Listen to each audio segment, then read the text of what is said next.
So, hallo Freunde. Ich sitze hier schön beim Lagerfeuer mit einem schönen Glas Bier und lass meinen Tag Revue passieren. Ich hoffe, euch geht's auch gut. Macht das Beste draus.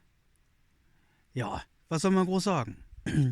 Ich hoffe, oder ja, was heißt ich hoffe? Was sagt ihr denn zu dem neuen Lockdown, der jetzt ab nächste Woche oder ab Mittwoch in Kraft tritt? Schreibt es in meine Kommentare. Möchte ich ganz gerne mal wissen, was ihr da so drüber sagt. Wie findet ihr das? Äh, gut, ich sage immer, man muss das Beste draus machen. Viele regen sich da immer drüber auf, aber gut, aufregen, sollte man sich ja drüber aufregen, kriegt sie Herzschmerz. Was soll das?